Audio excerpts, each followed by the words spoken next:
할렐루야. 오늘 하나님 말씀은 고린도전서 8장 1절부터 4절까지 말씀입니다. 고린도전서 8장 1절부터 4절까지 말씀. 함께 읽겠습니다. 시작. 우상의 제물에 대하여는 우리가 다 지식이 있는 줄을 아나 지식은 교만하게 하며 사람의 덕을 세우나니 만일 누구든지 무엇을 아는 줄로 생각하면 아직도 마땅히 알 것을 알지 못하는 것이요 또 누구든지 하나님을 사랑하면 그 사람은 하나님도 알아주시느니라. 그러므로 우상의 제물을 먹는 일에 대하여는 우리가 우상은 세상에 아무것도 아니며 또한 하나님은 한 분밖에 없는 줄 아노라. 아멘. 4절 제가 한번 다시 읽어볼게요. 그러므로 우상의 제물을 먹는 일에 대하여는 우리가 우상은 세상에 아무것도 아니다 라고 하고 있습니다. 또한 하나님은 한 분밖에 없는 줄 안다. 자, 이게 지식이라고 표현하고 있습니다. 바울은 지식을 많이 배운 것을 지식이라 하지 않고 이와 같이 하나님을 아는 것을 지식이라고 표현했고 또 하나님이 원하시는 삶, 그분이 한 분밖에 없는 유일한 신이라는 것, 그것을 아는 것이 지식이라고 표현합니다. 또 하나, 우상은 아무것도 아니다. 깎아 만든 것 다 아무것도 아니고 우리가 세상 사람들이 많이 바라고 원하는 그 우상들은 아무것도 안 해요. 영어로 뭐래? nothing이라고 해? 네, 아무것도 안 하는 거예요. 그래서 이 우상들을 향해서 사람들이 비는 것조차도 사실 옳지 않다라는 것이 지금의 핵심적인 내용이에요. 자, 이제 오늘 제목은 음식과 제물입니다. 이 고린도 교회의 가장 큰 특징이 뭐냐면 삶 자체가 다 우상이었습니다. 삶 자체가. 그리고 그 삶의 모든 유통되는 모든 음식이 우상이었습니다. 고린도 교회 그런 교회의 바탕에서 세워졌습니다. 그리스 아테네 하시면 다 생각나는 게 뭐죠? 다 신이죠.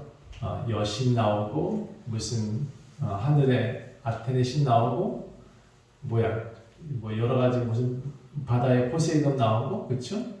그런 다신적인 배경 속에서 세워진 교회니까 지금 우리나라에 있는 교회보다 더한 거예요. 환경 자체가 그런 배경 속에서 세워졌어요.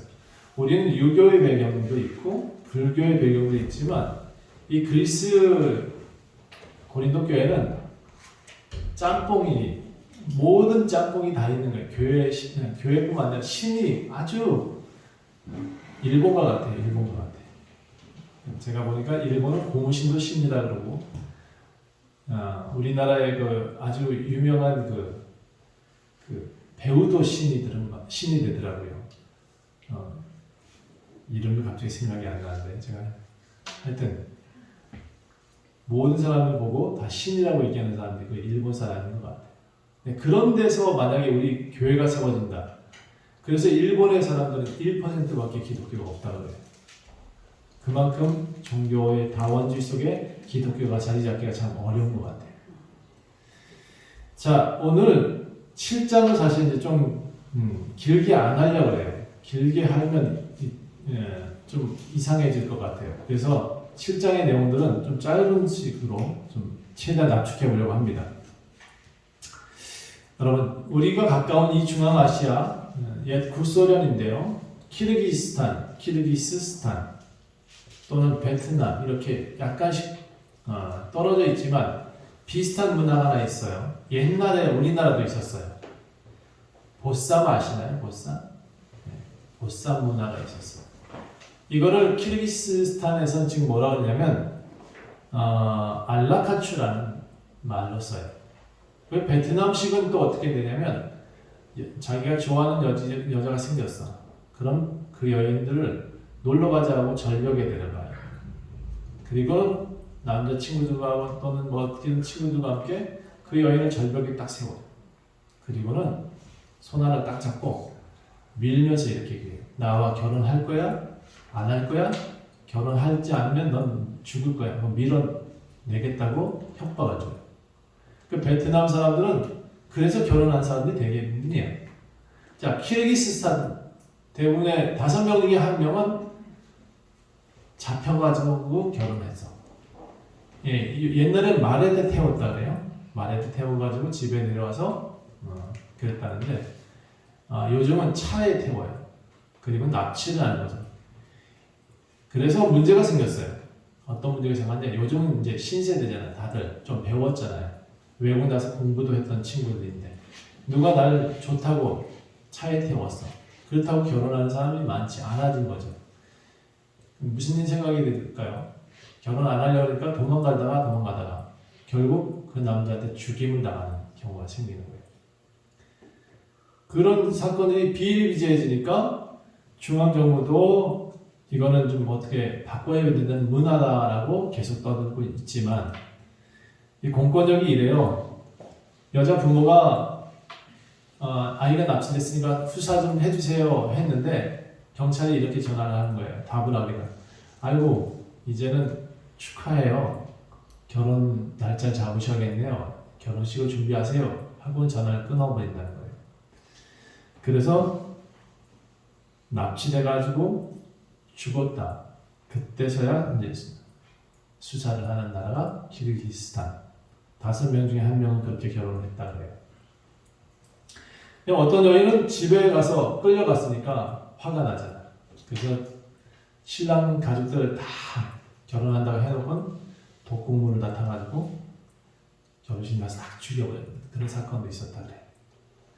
참 중앙아시아나 여러 나라 인권 문화들이 참 상승되고 있음에도 불구하고 아직까지 이런 문화들이 남아있다는 것이 참 신기하지 않습니까?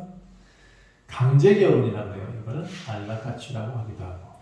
그런데 여러분 이런 문화를 사라지게 하는 것이 어디 있었냐 그러면 기독교 문화입니다.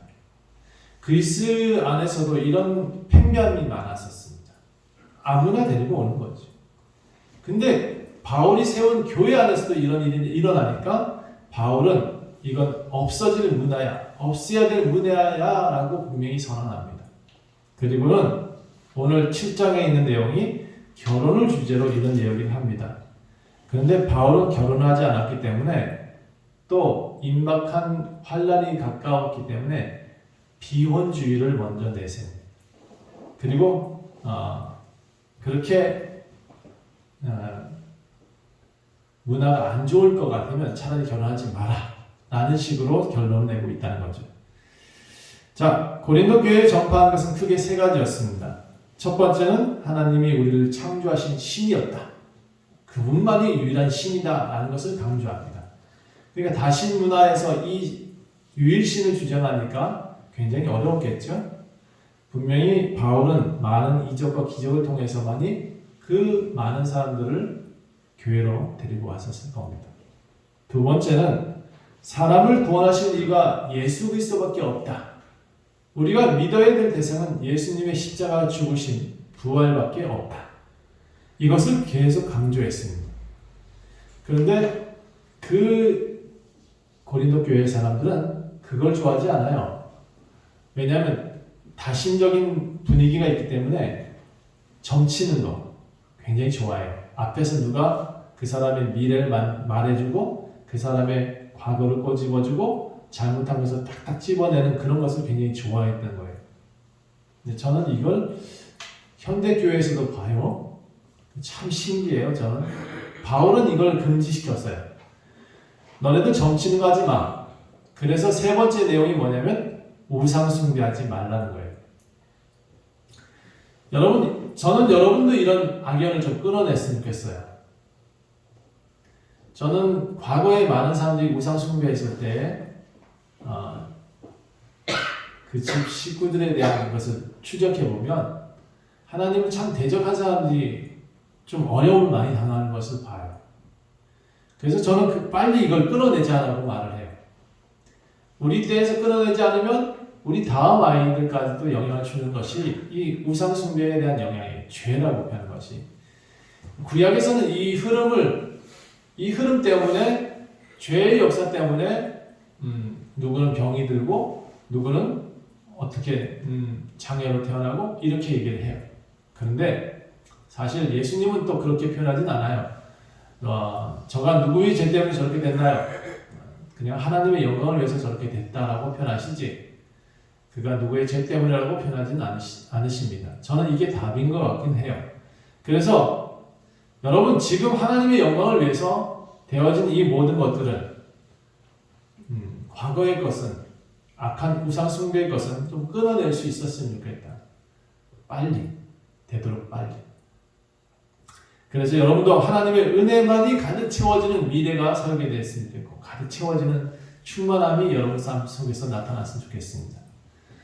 저는 여러분이 잘 살았으면 좋겠고, 여러분이 행복했으면 좋겠고, 여러분의 후손이 날마다 대대손손 하나님의 복을 받는 그런 성도들이 되셨으면 좋겠습니다. 자, 고린도 지역에 전반에 깔려있던 이 다신 숭배의 제도가, 그들 문화 속에 존재했던 이방신의 제사들이, 그리고 무분별한 성문화가 교회 안에 들어오는 것을 바울은 싫어했습니다. 자, 그래서 이런 세 가지 이야기를 계속 얘기하면서 바울이 떠난 이후에도 그런 얘기가 들리니까 깜짝 놀라서 다시 이런 편지를 쓰는 거예요. 자, 무슨 파 세력 나누지 말아라. 또 지도자를 신격화하지 말아라.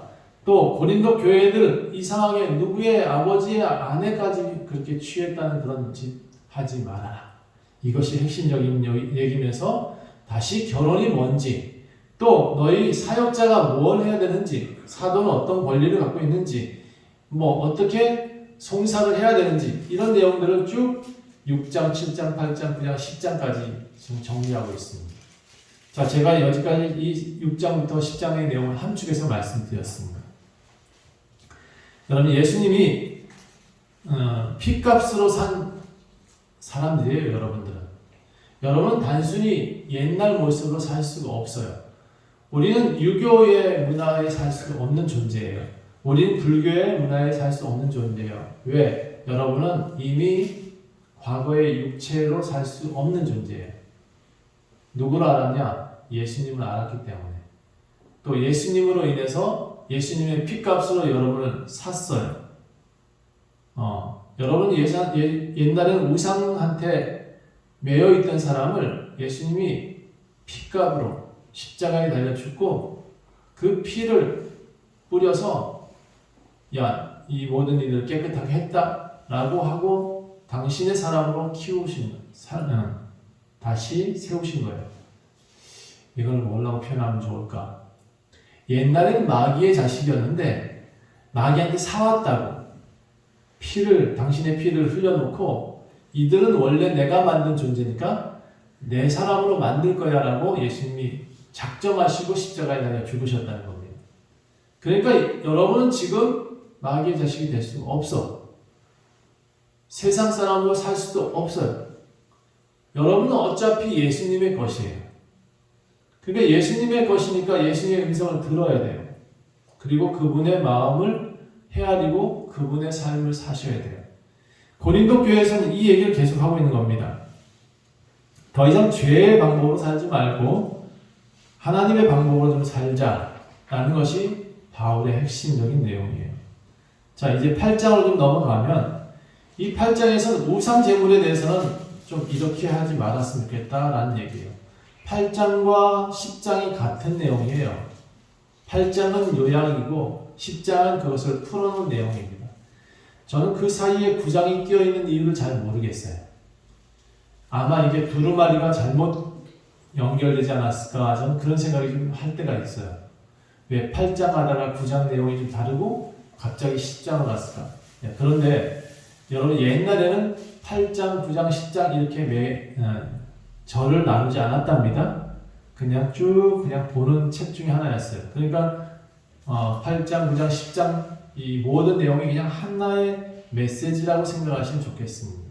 자, 그런데 9장은 조금 내용이 다르니까 9장으로 분류했다라고 생각되시면 좋겠고요. 자, 8장 1절 봅시다. 우상의 재물에 대하여 우리가 다 지식이 있는 줄을 아나 지식은 교만하게 하며 사랑은 덕을 세운다. 여러분, 우리가 예수님을 믿어야 돼. 그리고 우상은 섬기지 말아야 돼. 그리고 우상 재물을 먹지 말아야 돼. 이것은 여러분 이제 배워서 아는 겁니다. 그런데 배워서 아는 것 자체가 지식으로 끝나면 안 됩니다. 여러분, 우리가 지금 성경을 다 알고 있어요. 제가 전하지 않아도 읽으면 어느 정도 이해가 되는 구절들이 많을 거예요. 그런데 여러분, 이걸 안다고 사랑이 되진 않아요. 자, 나는 이 사람을 알아. 아는데 그냥 아는 거하고 사랑하는 거하고는 다른 거예요. 우리가 알고 있는 우상 숭배하지 말아라, 하나님을 믿어라, 또 하나님이 창조주시다, 다 알아요. 그런데 그 아는 것을 가지고 하나님을 사랑하지는 않아요. 왜? 그래서 아는 것, 이 지식은 사람을 교만하게 만들 수 있어요. 저는 교회에 많은 이들이 성경을 많이 알고 있는데 목사님하고 싸우는 경우를 많이 봐요. 그 장로님이나 누가 같은 생각이 아닐 수 있어요. 그런데 그것을 가지고 싸울 일이 아니거든요. 성경은 싸울 일이 아니에요. 하나님에 관해서는 우리는 토론하고 더 많이 알려고 노력해야 되지, 지식을 알려고 하는 것이 아니라 그분이 무슨 뜻을 가지고 나한테 말씀하시는지를 알려고 노력해야 되는데, 이거는 히브리어로 이렇다, 이거는 헬라어로 이렇게 해석한다, 이렇게 싸워요. 또 장로교회는 이런 식으로 해석을 하고 감리교회는 이렇게 해석하고, 저는 다 이해를 못하겠어요. 그게 하나님의 사랑을 표현하는 방법인지. 그래서 저는 여러분한테 말씀드리고 싶어요. 오늘 배우는 내용이 지식으로 안 들렸으면 참 좋겠어요. 하나님이 원하시는 사랑으로 좀 들리면 참 좋겠어요. 하나님이 왜 이렇게 우상 숭배하지 말라 했을까요? 그 우상 숭배하는 방법을 통해서는 하나님의 사랑이 흘러 들어갈 수 없기 때문에 그런 거예요. 그러니까 우상 숭배하지 말라 그런 거예요. 자, 8장 1절에 그래서 이렇게 단순히 아는 지식 가지고는 교만할 수밖에 없게 되니 사랑은 덕을 세운다. 그러니까 사랑을 합시다라는 것이 전제되고 이야기를 시작합니다. 만일 누구든지 무엇을 아는 줄로 생각하면 마땅히 알 것을 알지 못하는 것이요. 자, 안다고 말하면 모르는 자다라는 거예요. 나는 교수입니다 라고 떠들어도 저보다 모를 때가 있어요. 이 사람은 이것만 알지 이건 모르는 경우가 있거든요. 그러니까 모든 교수가 되면 전 더 머리가 숙여졌으면 좋겠고, 높은 위치에 가면 더 머리를 숙이는 그런 삶을 살았으면 전 좋겠다 생각을 해요. 자, 그래서 3절에 또 누구든지 하나님을 사랑하면 그 사람은 하나님도 알아주신다 라고 되어 있어요. 그래서 사랑하는 이가 하나님의 사랑을 받습니다. 다시, 신앙생활 열심히 하세요. 저는 이렇게 설명하지 않아요. 교회 열심히 나오세요 라고 설명하지 않아요. 왜? 그건 지식이니까. 그런데 하나님을 사랑하세요. 그러면 하나님이 여러분을 사랑하신다고 쓰여져 있습니다 라고 말하는 것은 지식이 될 수 없어요. 여러분이 진짜 사랑해봐야 하나님의 사랑을 입을 수 있어요. 이걸 또 어떻게 설명할까? 여러분 하나님 사랑하십니까? 말로만? 그게 안 돼요. 말로만 사랑하면 안 되고 뭘로 나타나야 돼요? 보여져야 돼요. 이웃을 사랑하는 모습으로, 또 교회를 사랑하는 모습으로, 형제를 사랑하는 모습으로 나타나야 사랑인 거예요. 하나님 사랑하는 방법이 어떻게 사랑해요? 하나님 사랑합니다. 저도 10번, 하루 100번, 1000번 외칠 수 있어요. 그렇게 해서 사랑이 되어질 거면 난 맨날 외치겠네. 그런데 그렇게 사랑하는 게 아니더라고요. 하나님의 사랑은 성경을 읽고 기도하고 노력하고 실천하는 게 사랑이에요. 그냥 단순히 사랑합시다, 사랑합시다 이렇게 외치는 것이 사랑이 아니에요. 자, 8장의 사랑은 뭐로 표현하고 있냐? 우상제물 먹지 않는 것으로 사랑을 표현하고 있습니다. 8장은 또 뭐라고 설명하고 있냐? 어떻게 하나님을 사랑하는 거냐? 우상 숭배하지 않겠다라고 다짐하는 것이 사랑이다라고 표현하고 있습니다. 8장을 다시 한번 보세요. 이제 어떻게 하나님을 사랑하면 하나님도 여러분 알아주실까? 4절에 우상 제물을 먹는 일에 대해서 우리가 우상은 세상에 아무것도 아니며 또한 하나님은 한 분밖에 없다라고 선언하고 믿는 것이 사랑이에요. 내가 스스로 이거는 내 스스로 해야 될 일이지 목사님이 가르쳐줘서 될 일이 아니에요. 나 이제 하나님 한 분밖에 외치지 않아. 나는 하나님 한 분밖에 없어 라고 내 마음속에 다짐하는 것 외에는 방법이 없어요. 그게 하나님 사랑하는 방법이라고요. 자, 그 다음에 5절 비록 하늘에 땅이나 신이 많이 있지만 많은 신과 많은 주가 있지만 나는 오직 하나님 한 분밖에 없어. 나는 만물을 만드신 이는 하나님 한 분밖에 없다 라고 계속 외치는 것, 그것이 사랑이라고 표현하고 있어요. 자, 7절 보니까 이 지식은 모든 사람에게 있는 것이 아니다. 이렇게 알고 있는 것은 모든 사람이 알고 있는 게 아니에요. 여러분만 알고 있어요. 믿는 여러분만이 하나님을 아는 거예요. 믿는 여러분만이 우상제물 먹지 말아야 되겠구나, 먹으면 안 되는 거구나, 이것을 아는 겁니다. 이것을 지식이라고 표현하고 있습니다. 다시 말씀드릴게요. 하나님을 아는 것이 지식입니다. 하나님이 살아계시다, 만물의 주인이다 라고 알고 믿는 것이 지식입니다. 그리고 그 우상의 제물을 이제 나는 더 이상 가까이 하지 않겠다 라고 다짐하는 것이 사랑입니다. 자, 여러분, 근데 음식은 많이 있잖아요. 그렇죠? 우리 주변에 많아. 그래서 우상과 음식, 제물, 우상의 제물과 음식을 구분하는 선을 하나 바울은 제시하고 있는데 사실 그것이 이제 10장의 내용들이에요. 자, 우리 주변에도 매일같이 오픈식을 하면, 누가 이제 개업을 하면 돼지머리를 올려놔요. 그렇죠? 저는 그 돼지머리 올린 집에는 안 가요. 왜 안 가냐? 혹시라도 돼지머리한테 인사할까봐 안 가요. 서로 거기 있는 사람들하고 혹시 돼지머리 잘라 먹을까봐 안 가요. 네. 자, 그것을 신으로 섬기고 시작하는 사람하고 하나님을 신으로 생각하고 시작하는 사람의 삶은 다르거든요. 저는 기업을 해도 좀 합리적으로 했으면 좋겠어요. 무식한 방법으로 기업을 하지 말고, 무식한 방법으로 장사하지 말고, 누구한테 빌어야 될지 정확히 알고 시작을 했으면 좋겠어요. 누가 우리를 도우실지를. 다시 저는 항상 그럴 때 꼭 시험을 한번 해보고 싶어. 엘리야처럼 저기 구름이 보일 때까지 한번 우리 싸워볼까? 이러고 싶을 때가 있어. 나는 하나님 믿으니까 나의 시작은 이렇게 할 거야. 그럼 너네 시작 이렇게 한번 해봐. 그럼 우리 결과 한번 볼까? 하고 여기 땅하고 서로 내기 한번 해봤으면 좋겠어요. 저는 여러분, 하나님이 여러분의 시작이고 끝이라고 믿습니다. 여러분이 하나님께 빌어야 되고 하나님께 제사해야 되지. 제사가 지금 여러분이 나오는 것 자체가 제물이고 제사입니다. 그러니까 여러분 뭔가 많이 드려야 되는 것이 아니고 여러분이 드려지는 것이 제사인 것을 믿으셨으면 좋겠고, 자, 음식하고 제물을 어떻게 구분할 것이냐. 그래서 사실 그 고린도 교회 전체가 다 음식이 유통될 때 제사장이 한 조각을 띄어가고 인정을 해줘야 그 고기가 유통되고 음식이 유통이 됐어요. 고린도 교회는. 그러니까 제사가 되어지지 않은 음식들은 팔리지가 않아요. 근데 그걸 다 알고 있는 바울이 뭐라고 표현하고 있냐면, 자, 그거 먹지 마. 너네들은 예수님 믿게 됐으니까 그 음식 먹지 말고 너네들 스스로 기른 것만 먹어 라고 말을 했다고 칩시다.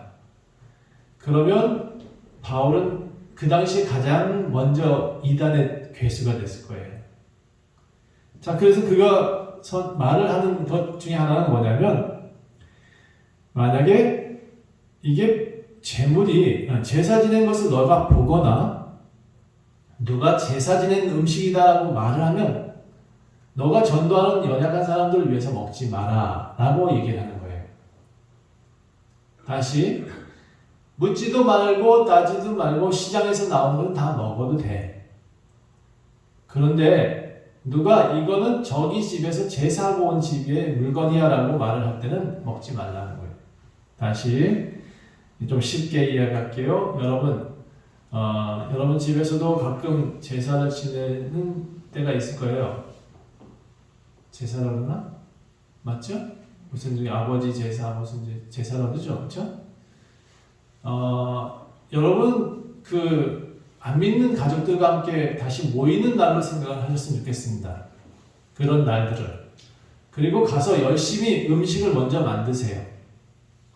왜냐하면 기독교의 가장 큰 날은 뭐냐면 날이라고 표현하죠. 이렇게 모이는 날을 날이라고 표현합니다. 또 하나 여러분이 집안 식구가 모이는 날도 좋은 날이라고 표현하잖아요. 무슨 제삿날 빼고 결혼식 날, 무슨 날 이렇게 해서 모이잖아요. 그렇죠? 그 좋은 날로 생각하고 그날 모이세요. 그리고 음식을 다 만들어 주세요. 제가 우리 직전에 있던 교회 성도들한테도 주일날 우리 집 형제들이 제사가 있어서 가야 됩니다. 저한테는 그런 날을 항상 보고하실 필요 없다고 저는 얘기하고 가시라고 얘기를 합니다. 가서 열심히 섬기라고 얘기를 합니다. 왜 섬겨야 되냐라는 당위성을 저는 이렇게 표현했습니다. 그들을 전도해야 되니까. 그들을 하나님 품으로 인도해야 되니까 너희들이 먼저 사랑하고 모범을 보여라. 그게 예배다라고 저는 가르쳤습니다. 무조건 교회에 나와서 주일 예배 드리고 가라 이게 아니에요.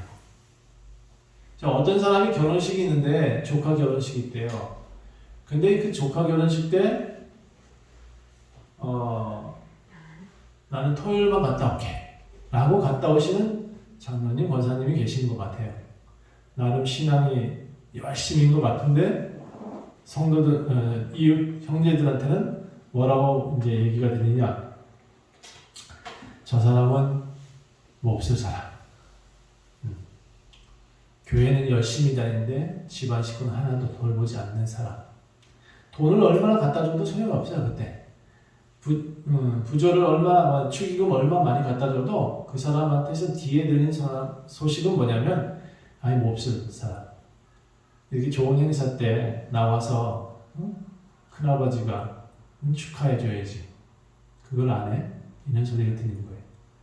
그래서 저는 이렇게 말씀드립니다. 집안에 조카든지 집안에 무슨 행사든지 제발 좀 먼저 좀 가세요. 그게 예배예요.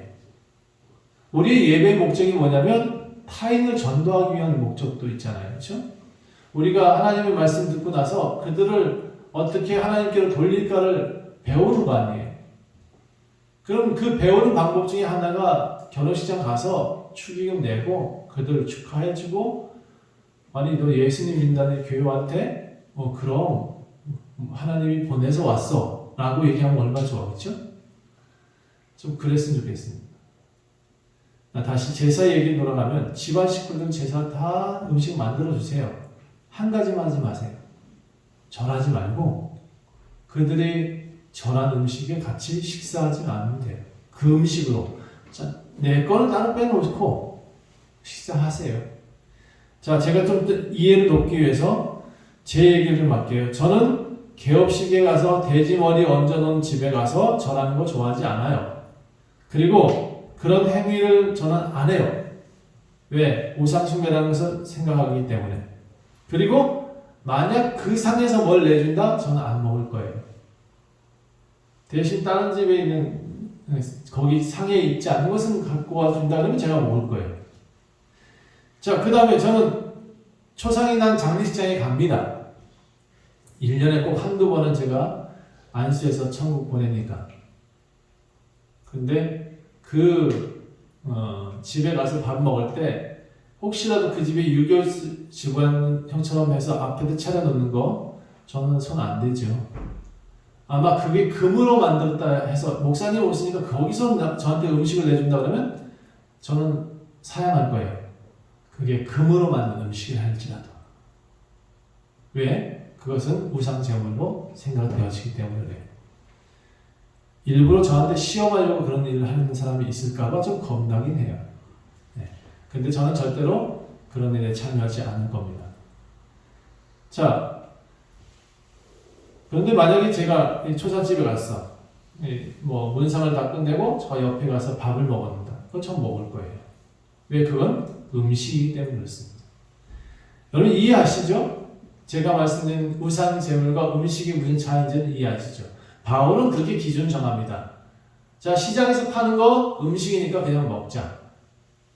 그런데 우상을 섬기거나 우상에 절했던 음식이다라고 누가 얘기하거든. 믿음이 연약한 사람들 전도해야 되는데 그 사람 때문에 내가 먹는 모습을 보면 그 사람이 실족할 수 있으니까 먹지 말자. 자, 이게 지금 8장, 9장, 10장, 8장과 10장의 내용이에요. 자, 10장 21절만 한번 읽어볼까요? 이거 요약하고 있으니까 함께 읽어봅시다. 10장 21절. 자, 시작. 너희가 주의 잔과 귀신의 잔을 겸하여 마시지 못하고 주의 식탁과 귀신의 식탁에 겸하여 참여하지 못하리라. 아멘. 자, 왜 참여하지 못하냐? 20절 읽어보면 이런 이유 때문인 거예요. 무릇 이방인이 제사하는 것은 누구에게 하는 거라고? 귀신에게 하는 거래요. 그래서 하나님께 제사하는 것은 아니다. 하나님께 제사하는 것이 아니기 때문에 너희는 이 제사에 참여하지 마라 라는 얘기고요. 하나님은 여러분들이 이렇게 하는 걸 원치 않으신대요. 나는 20절 보세요. 나는 너희가 귀신과 교제하는 자가 되기를 원하지 않는다. 예. 귀신과 교제하는 걸 원치 않으세요. 자, 25절, 10장 25절 읽어보면 제가 설명한 내용들이 나옵니다. 무릇 시장에서 파는 것은 양심을 위하여 묻지 말고 먹어라. 자, 이 왜 먹어라 했던 것은 이 모든 것이 다 하나님이 주신 것이다 라는 거예요. 음식은 27절 읽어볼게요. 불신자 중에 누가 너희를 청할 때, 아까 말씀드린 그런 그 가게 같은 건 오픈식 때 청할 때 너희가 가고자 하거든 너희 앞에 차려놓은 것은 무엇인지 양심을 위하여 묻지 말고 먹어라. 이게 초상집에서 나오는 음식 같은 거네요. 뭐 먹어. 그런데 누가 28절 이렇게 표현한 거예요. 누가 너희에게서 이것이 저 제사상에서 나온 음식이야, 제물이야 라고 말을 하게 하거든 그 양심을 위하여 먹지 말아라 라고 얘기를 하는 거예요. 내가 말한 양심은 너희 것이 아니요 남의 것이니 어찌하여 내 자유가 남의 양심으로 말미암아 판단받으려. 어쨌든 이거 좀 어렵죠? 그러니까 내가 정해야지 남이 정해주지 말게 해라. 이런 얘기고요. 자, 30절 음식 앞에서는 이렇게 감사함으로 참여하면 좋겠다는 내용이에요. 만일 내가 감사함으로 참여하면 어찌하여 내가 감사하는 것에 대해서 비방을 받겠느냐. 그런즉 31절 굉장히 여러분들 많이 외우고 있는 거예요. 그런즉 너희가 먹든지 마시든지 무엇을 하든지 다 하나님의 영광을 위하여 하라. 음식 먹을 때는 다 하나님의 영광을 위해서 먹는 거예요. 그러니까 우상 제물이다 라고 할 때는 먹지 않는 게 좋겠고, 왜 한 영이 되는 거거든요. 하나님과 한 영이 될 것인지 귀신과 한 영이 될 것인지는 여러분이 선택할 수밖에 없겠죠. 그러나 이제 배웠으니까, 특히나 우리 교회에는 예전에 우상 숭배를 했던 그 경험들이 있는 분들이 꽤 있으시니까 제가 이걸 간단히 가르치는 거예요. 만약에 이것이 여러분의 과거에 흐르는 악한 것들을 끊어낼 수 있는 방법이라면 빨리 끊어냅시다. 그리고 하나님만 섬기세요. 하나님께만 제사하시고, 우리 교회에서 먹는 음식은 다 어쩌면 하나님께 제사하는 음식일 수 있으니까 그거 먹어도 될 거 아니에요, 그렇죠? 다윗이 떡을 진설병 떡을 먹었던 것처럼 여러분 하나님과 함께 참여하는 사람들은 그 떡을 먹는 거예요. 하나님이 주신 떡과 하나님이 주신 잔을 마실 때 여러분 하나님과 함께 되어지는 것이다. 이것이 지금 10장의 내용입니다. 자, 그 내용들을 좀 설명한 것이 16절입니다. 10장 16절 우리가 축복하는 바 축복의 잔은 그리스도의 피에 참여함이 아니며 우리가 떼는 떡은 그리스도의 몸에 참여하는 것이 아니냐. 예, 피에 참여하는 것이고 몸에 참여하는 것이다 라는 얘기예요. 떡이 하나요 많은 우리가 한 몸이니 이는 우리가 다 한 떡에 참여하는 것이다. 그래서 이제 우리가 하나님과 함께 먹고 마시자라는 얘기를 하고 있는 것입니다. 여러분 이렇게 다시 한번 정의해 보겠습니다. 우리는 이제 하나님을 알게 됐습니다. 예수님을 통해서 피값으로 사서 과거 마귀에게 붙잡혀서 한가득 습관적인 일들을 이제 끊어내는 삶입니다. 더 이상 우리는 과거에 매일 수 없습니다. 왜? 하나님을 알게 됐으니까. 그분이 유일하신 신이라는 것을 알게 됐으니까. 그러니까 그분이 주시는 만물의 모든 음식들은 우리가 먹어도 돼요. 그런데 그것을 이방인들이 잘못된 사람들이 제사 지낸 음식은 이제 더 이상 우리는 먹지 않을 겁니다. 왜? 우리는 하나님과 함께 먹는 사람이기 때문에 그렇습니다. 이제 우리가 해야 될 일들은 더 이상 그들의 잔치에 참여할 필요가 없습니다. 우리는 하나님이 주신 은혜로 살아가는 사람들입니다. 그러니까 더 이상 과거의 우상숭배들한테 점치러 다닐 필요가 없습니다. 우리의 미래는 하나님이 정해주셨고 하나님이 역사하십니다. 만약 점쳐왔고 열심히 우상숭배 해봤던 경험이 있는 사람들은 빨리 되돌려서 이제 더 이상 그런 것들이 과거에 쓸데없는 시였구나를 빨리 깨달았으면 좋겠습니다. 여러분 저는 이해가 안 되는 이들이 있어요. 큰 기업체를 하고 있다는 사람들이 한 3천만 원씩 매년마다 점쳐지는 사람한테 가서 점을 본다는 거. 연초마다 그런데요. 연초마다. 그 점쳐주는 사람은 1년에 한 번만 그 사람 만나면 먹고 사네. 근데 저는 그 사람도 불행하고 점치는 그 사람도 불행하다고 생각을 해요. 정말 지식이 뭔지 모르는 거죠. 다시 따라합시다. 하나님을 아는 것이 지식입니다. 우상 숭배하지 않는 것이 지식입니다. 예. 그리고 우상의 재물을 먹지 않는 것이 지식입니다. 이 지식이 있는 사람들은 더 이상 과거에 매이지 않습니다. 하나님을 찬양할 것이고 하나님께 예배할 것이기 때문에 그렇습니다. 여러분에게 묻겠습니다. 예, 여러분은 우상 제물을 참여하실 건가요? 제사 지는 데 가서 이제 다시 절하실 건가요? 예, 안 하셨으면 좋겠습니다. 빨리 과거를 끊어내고 우리 미래를 향해 나갑시다. 하나님의 축복으로 나아갑시다. 기도하겠습니다. 하나님, 옛날에 몰랐습니다. 몰라서 그렇게 했던 것은 용서해 주세요. 그리고 이제 다시 하나님을 알게 됐습니다. 당신이 유일하신 신이시고 당신께서 만드신 모든 만물을 통해서 우리는 음식을 먹는다는 것을 배웠습니다. 이제는 그런 엉뚱하게 귀신들과 함께 교제하는 삶이 되지 않게 해주세요. 그런 삶은 더 이상 살지 않게 도와주세요. 하나님이 나의 축복이시고 하나님이 주셔야 내가 복되고 또 행복해진다는 것을 알게 되었습니다. 이제 하나님만 믿습니다. 누가 뭐래도 하나님 이 신앙을 벗어날 수 없고 이 지식을 버릴 수 없습니다. 하나님을 사랑하겠습니다. 하나님을 더욱 사랑해서 하나님의 사랑을 받겠습니다. 하나님, 우리는 그런 삶을 살고자 다짐하오니 우리 교회에 나와 있는 원주 좋은 교회에 나와 있는 모든 성도들 이제부터 하나님이 날마다 축복해 주시고 우리의 과거에 매이지 않는 그런 믿음을 가진 사람으로 살아갈 수 있도록 세상을 이기며 살아갈 수 있도록 도와주시옵소서. 감사드리며 예수 그리스도의 이름으로 간절히 기도합니다. 아멘.